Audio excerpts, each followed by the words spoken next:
इनको पहले बताया गया और आलिया हमजा के बकौल उन्होंने कहा जी मैं इनका इस्तकबाल करना चाहती हूं, लेकिन उन्हें मना कर दिया गया आपने इस्तकबाल नहीं करना। लेकिन बाद में उन्हें किया गया कि आप वापसी पे इस्तकबाल कर दीजिएगा, तो वापसी पे तो इस्तकबाल नहीं होता ना, अलविदा होता है। बहरहाल ये लाहौर जाना बड़ा अच्छा फैसला था, क्योंकि पाकिस्तान तहरीक इंसाफ जो है उसके बारे में तासुर बन रहा था कि ये जो कर सकती है खैबर पख्तूनख्वा में कर सकती है, पंजाब में इनके लिए बहुत मुश्किल है। तो बड़ा बोल्ड और अच्छा फैसला था कि लाहौर आ जाते, और लाहौर आने का फैसला जिन लोगों ने किया, ये अडियाला जेल जाने का फैसला भी कर सकते थे, ये भी एक तनकीद सोशल मीडिया पे जायज हो रही है। लेकिन चले लाहौर आए, ठीक हुआ। लेकिन मिर्जा अफरीदी के फॉर्म पे आने से एक कंट्रोवर्सी पैदा हो गई।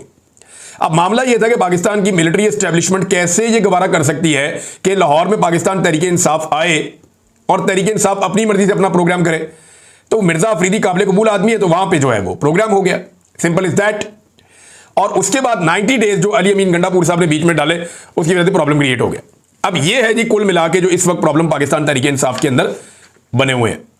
अब इनमें एक जो 90 डेज वाला मामला है उसमें क्लैरिफिकेशन अली अमीन गंडापुर की भी आ गई है, और उसके अंदर जो पार्टी के रहनुमा हैं सेक्रेटरी जनरल वगैरह, उन्होंने भी एक क्लैरिफिकेशन दी है मीडिया से रब्ता करके। एक तो उन्होंने ये कहा अली अमीन ने कि जी मैंने अपने आप को डेडलाइन दी है, इमरान खान साहब ने जो 5 अगस्त का टाइम दिया हुआ है उस पर तहरीक चलेगी और उसके ऊपर वही होगा जो इमरान खान साहब कहेंगे। लेकिन ये जो 90 डेज हैं ये मैंने अपने लिए दिए हैं कि अगर इन 90 डेज में मैं इमरान खान को नहीं छुड़वा सका तो मैं फिर सियासत छोड़ दूंगा, मैं अपना फैसला करके चला जाऊं। ये अली अमीन गंडापुर साहब ने अपने आप को टाइम दिया। बड़ी अच्छी बात है कि इससे पहले वो डेडलाइन दूसरों को देते थे, अब उन्होंने अपने आप को डेडलाइन दे दी है कि अगर बतौर अली अमीन गंडापुर मैं इमरान खान को रिहाई ना दिला सका 90 डेज में तो फिर मैं सियासत छोड़ दूंगा। ये उनका अपना एक डिसीजन है, और उन्होंने कहा जी इसको ऐसे देखा जाए, इमरान खान साहब के स्टेटमेंट के साथ इसको कंट्रोवर्शियल आप ना बनाएं। दूसरा, जहां तक मामला है ना मिर्जा अफरीदी का, यहां पे देखें 1 दर्जन के करीब ऐसे पाकिस्तान तहरीक इंसाफ के लोग हैं जो ये दावा करते हैं कि उन्हें इमरान खान साहब ने जेल से पैगाम भिजवाया कि वो सेनेटर बनेंगे। यानी बहुत सारे लोग हैं, अगर आप इनको गिनना शुरू करें तो ये 10 से ज्यादा बन जाते हैं जिन्होंने इलेक्शन लड़ना है सेनेट का।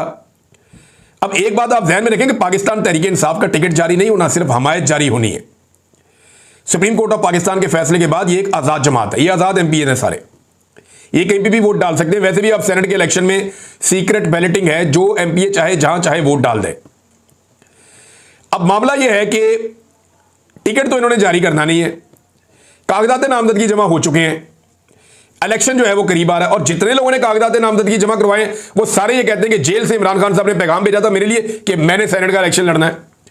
अब 2 ही बातें हो सकती है ना, या तो जेल से आने वाले लोग झूठ बोल रहे हैं, या इमरान खान साहब ने मुख्तलिफ औकात में मुख्तलिफ लोगों के नाम ले लिए और वो नाम बढ़ते बढ़ते 10 से ज्यादा हो गए।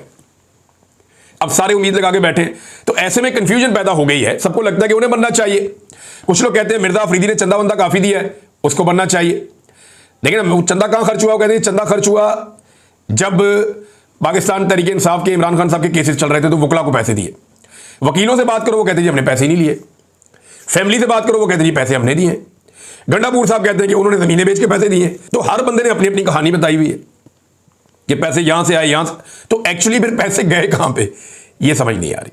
2 नाम है नादरीन ऐसे जो पैसे वाले लोग हैं सेनेट के इस मुकाबले में, एक का नाम फैजुर रहमान है और एक का नाम मिर्जा अफरीदी है। ये 2 लोग हैं जो सरमाए के बलबूते के ऊपर सेनेटर बन सकते हैं। इनके पास सरमाया बहुत ज्यादा, पैसा बहुत ज्यादा है, फैजुर रहमान साहब और मिर्जा अफरीदी साहब। मिर्जा अफरीदी साहब का मैंने नाम लिया तो आपको पता है बहुत सारे लोगों को तकलीफ हुई, होनी भी थी। मिर्जा साहब को खुद भी अच्छा नहीं लगा होगा, मेरी उनसे कोई जाती लड़ाई नहीं है। मामला मिर्जा साहब का नहीं, मामला पाकिस्तान तहरीक इंसाफ का है। अगर ये पार्टी कहती है कि ये इनकलाब लाना चाहती है, अगर ये पार्टी कहती है कि ये गरीब आदमी की पार्टी है और ये एक तब्दीली लेकर आना चाहती है, तो फिर ये पार्टी इनकलाब के नाम के ऊपर सरमाएदारों को टिकट नहीं दे सकती, जिन्होंने वो टाइम इंजॉय करते हुए गुजारा हो जो टाइम आम आदमी ने जेलों में गुजारा और तकलीफें बर्दाश्त की, लीडर समेत सबने। तो ये फिर कंट्राडिक्शन वहां पे है। मिर्जा अफरीदी साहब का पूरा हक है कि वो सेनेटर बने, और बिल्कुल उन्हें पूरा हक है। उनके पास अगर पैसे हैं और वो इलेक्शन लड़ना भी चाहते हैं तो पैसे भाई उनको अल्लाह ताला ने दिए, वो जाने उनके पैसे जाने। लेकिन मेरा मानना यह है कि पाकिस्तान तहरीक इंसाफ वो अगर कुछ और कहती है और टिकट कहीं और देती है तो ये कंट्राडिक्शन है। तो बतौर सहाफी मुझे ये बात बतानी पड़ेगी। फैजुर रहमान साहब के पास भी बहुत पैसे। फैजुर रहमान साहब के मामले में क्योंकि मैंने इनके नाम की निशानदेही की है, तो एक मूंछों वाला आदमी जो अली अमीन गंडापुर नहीं है, वो अभी आपको थोड़े दिनों में मेरे पे भड़कता हुआ नजर आएगा। और मैं आपको पहले इसलिए बता रहा हूं कि जब वो भड़केगा तो आपने ये क्लिप निकाल के दिखाना है कि फैजुर रहमान का नाम लेने पर इस आदमी को कितना गुस्सा चढ़ा और ये मैदान में आ गया।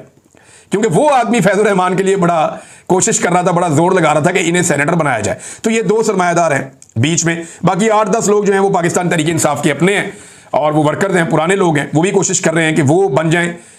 और मुराद सईद के लिए बड़ी मुश्किलात हैं और उन्हें सेनेटर बनता हुआ नहीं देखना चाहती पाकिस्तान की एस्टेब्लिशमेंट। और इमरान खान साहब की प्रायोरिटी नंबर 1 के ऊपर मुराद सईद ही है।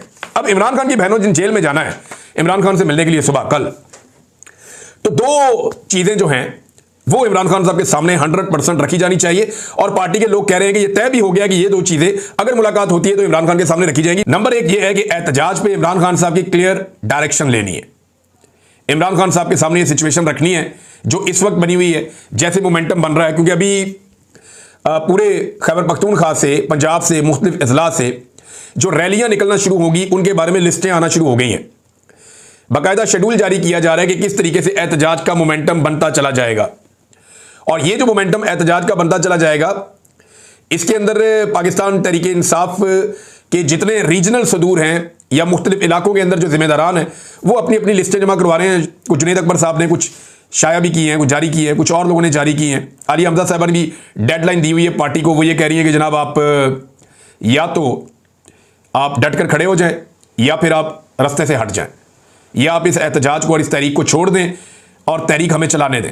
और वहां पे उन्होंने, आलिया हमजा साहब ने बड़ा सख्त क्राइटेरिया बनाया हुआ है कि जनाब हम इकट्ठे होंगे, अब एहतजाज करेंगे, फाइनली जो है वो अब एक तहरीक चलानी पड़ेगी। ये उनका, आलिया हमजा साहब का एक बड़ा टेस्ट है। दूसरा, उन पर तनकीद भी हो रही है शेख वक्कास अकरम की ऑडियो लीक करने के मामले पर कि शेख वक्कास अकरम ने एक बात अगर उनके साथ की तो वो ऑडियो लीक नहीं होनी चाहिए थी, तो उन पर पार्टी में तनकीद भी हो रही है। मेरे ख्याल में पार्टी के अंदर जो बातचीत होती है उसको इस तरह से अगर लीक करेंगे तो ये तो फिर बेशुमार चीज़ें जो है ना, याद है आपको मरियम नवाज की भी लीक हो जाती थी ऑडियोज़, परवेज रशीद के साथ बात कर रही है, किसी और के साथ बात कर रही है, शहबाज शरीफ के साथ, या इधर उधर वो लीक हो जाती थी। तो यहां पे ये लीक होने के ऊपर पार्टी के कुछ लोग जो हैं वो ब्लेम कर रहे हैं आलिया हमजा को कि ये नहीं होना चाहिए था। दूसरी चीज जो इमरान खान साहब के सामने रखी जाएगी वो ये है कि सेनेट के उम्मीदवार कौन कौन है। हतमी फहरिस्त आप जमा कराएं। जनरल नशिस्तों पे 5 सीटों से ज्यादा पाकिस्तान तहरीक इंसाफ मैक्सिमम 4 ही जीत सकती है। अब सिचुएशन ऐसी बन गई है, ये पाकिस्तान तहरीक इंसाफ के अपने लोग कह रहे हैं। अगर ये तरीके से चलते, समझदारी से चलते, तो शायद ये ज्यादा डेंट डाल सकते थे, लेकिन जो है वो 4 सीटें इनकी पक्की हैं। तो वो कौन से 4 सेनेटर हैं? एक तो मुराद सईद इमरान खान साहब कहेंगे, उन्हें कंफर्म करेंगे। उसके बाद बाकी कौन है?